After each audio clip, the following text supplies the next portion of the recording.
Yo, what is going on, everyone? My name is Nick with the Notorious Fantasy, and in today's video, we are going to be talking about the most interesting draft prospect at the quarterback position in the last couple of years. We're going to be discussing Trey Lance in this video and talking about kind of why he is so interesting and giving you guys my overall feel on quarterback Trey Lance out of NDSU, North Dakota State University. We are going to be talking about his stats from 2019, talk about that one game that he played in 2020, aka his showcase game, and then we are going to be talking about my overall feel of him, meaning the pros and the cons of Trey Lance, kind of trying to see if he will transform and become a good NFL quarterback. Now, the draft is coming in just 2 days as of right now, so if you guys want to go ahead and hit that subscribe button down below, and be posting one more final mock draft on Thursday, talking about where I feel teams are definitely going to be going. I'm going to give my final predictions before the draft, and on Thursday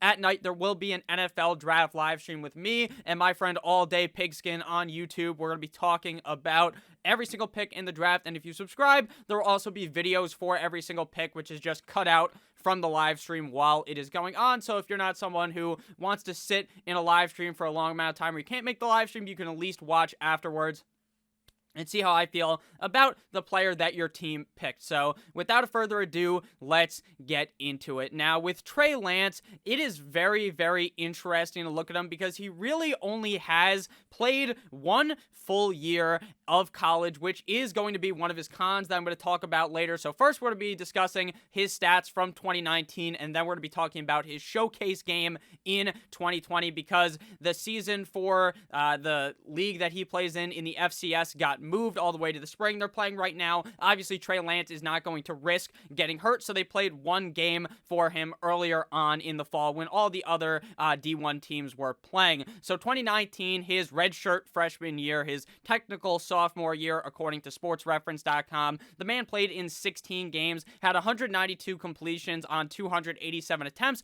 for a 66.9% completion ratio for 2,786 passing yards, 9.7 yards per attempt for 28 touchdowns, and a grand total of 0 interceptions, as well as in those 16 games, rushing the rock 169 times, meaning he rushed a zillion times every single game for 1,100 rushing yards and 14 total touchdowns.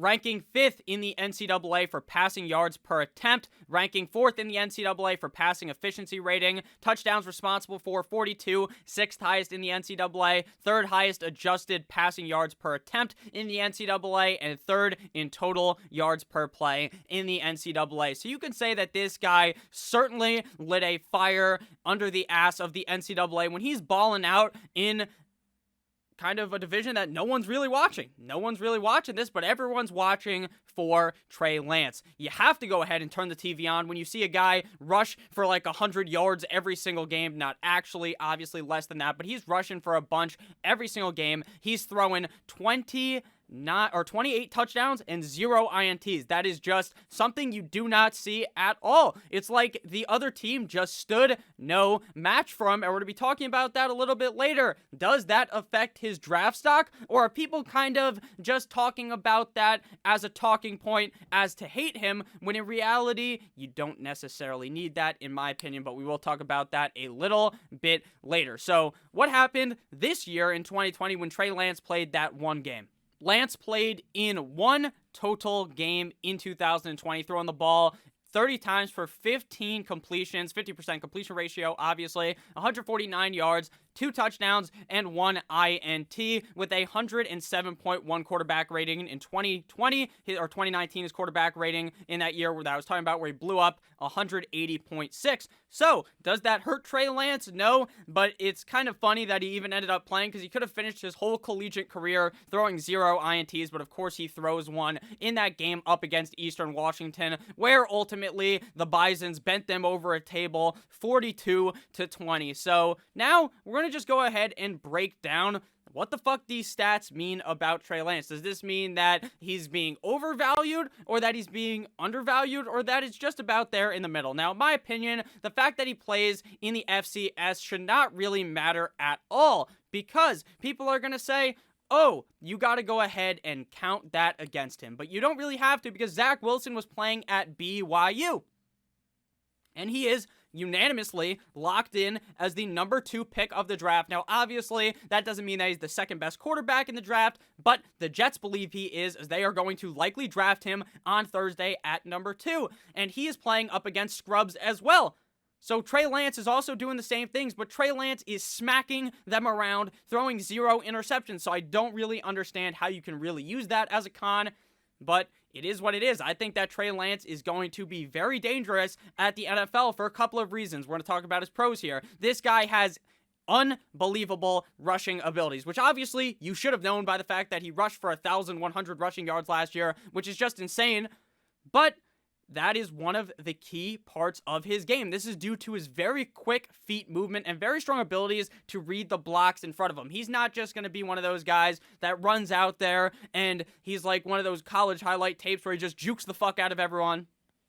Doesn't follow the blockers. No, he's following the blockers. He's making the correct reads. And then when guys are getting close to him, he's juking out the tackles, missing the tackles. There could be 2 guys trying to tackle him. And he's not necessarily the strongest man alive, but he's still able to maneuver around those guys and be able to walk directly into the end zone. This guy's 6'4", 226 pounds, and he's only 20 years old at the current moment. Now, again, I'm not necessarily someone who would say if this guy was 22 that you shouldn't draft him. Obviously, to me, it does not really matter, but he is very big, 6'4", 226 pounds. This also means that he is going to work very well in the RPO, aka the run-pass options that you had to hear about 7,000 times in that Super Bowl with Carson Wentz, who is a guy. Actually, Carson Wentz didn't play in the Super Bowl. Big Dick Nick Foles did, but Carson Wentz, they were talking about the RPO all the time in the Super Bowl, and Carson Wentz also went to North Dakota State. So people are trying to compare Trey Lance to Carson Wentz, which to me is just idiotic. They're 2 completely different players, in my opinion. For the passing game, Trey Lance has a very solid release that gets out there very quick, at least in my opinion, and is super accurate from the short to the middle game. Meaning, like, if it's a short pass or it's a medium-sized pass, he is able to deliver it in there with perfection magnifique. When it's a little bit longer, that is where you can necessarily talk about a con for him. He makes very good moves with his feet to be able to go ahead and stand there, place his feet down, and be super accurate. One of his cons is when he goes ahead and moves out of the pocket sometimes, while he's able to do it very quickly, sometimes he's not setting his feet, and that is obviously going to create an inaccurate pass from the quarterback.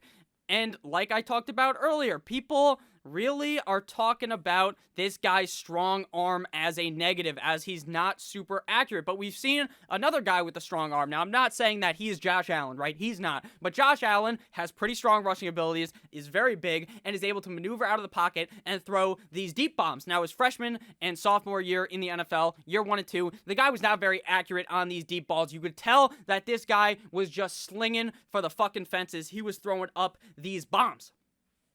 And then they're going like 20 yards over the wide receiver, not actually, but he's missing these guys. And then magically last year, it seemed to all be repaired. So that's something you could fix as long as Trey Lance is the quarterback that is able to learn, which it seems like he is going to. Now, obviously, it depends where he ends up being drafted, because if he goes to one team, maybe he sits behind a quarterback, or if he goes to a different team, maybe he's going to be the starter instantly. In my opinion, if he's drafted as a top 5 guy potentially, he's probably going to start week 1. Again, the cons for this guy is he only really played 1 year. And that could be a negative, because we've seen guys come out to the pro level. They play 1 year in college football. They fucking light it up like dynamite, as Tito Cruz would say. And then he sucks in the NFL. He is just terrible, and he doesn't do anything. But you could also say he's super young. He's super raw. That's what people are saying to him. He's raw dog NFL talent. He is going to go in there, and he is going to be molded and shaped by whichever coach ends up getting him. So, his also another con would be the fact that his showcase game, he kind of didn't really show out, as he wasn't really balling out. He played okay. They won the game. Obviously, that's what you want to see. And the other con, again, that I don't really believe is the talent con, about how he wasn't playing up against the greatest of talent. But again, I'm going to waver away from that. So let me know down below what you guys think about Trey Lance. Do you guys also think that this guy is one of the most interesting quarterback prospects to come out in the last couple of years? Let me know what you guys think about Trey Lance. Do you guys think that maybe I was sucking him off a little too much and maybe he's going to be bad? Or do you guys think that it's a very interesting thing that he is going to potentially be drafted number 3 to the San Francisco 49ers, could be molded as a 49er, and become very, very good? So let me know down below what you think about Trey Lance. You think this guy is going to be a certified bust? He went to NDSU. That's no talent that he's playing up against. He's going to fucking suck when Richard Sherman is on the other side of the ball. He's trying to throw the ball past Stephon Gilmore. He's not going to be able to do it. Or do you think that he will be able to do it? Go ahead and let me know down below in the comment section. I love all you guys. Again, can't wait to see you guys on Thursday during the 2021 NFL Draft. Have a great rest of your guys' day. Stay safe as always. Good boy.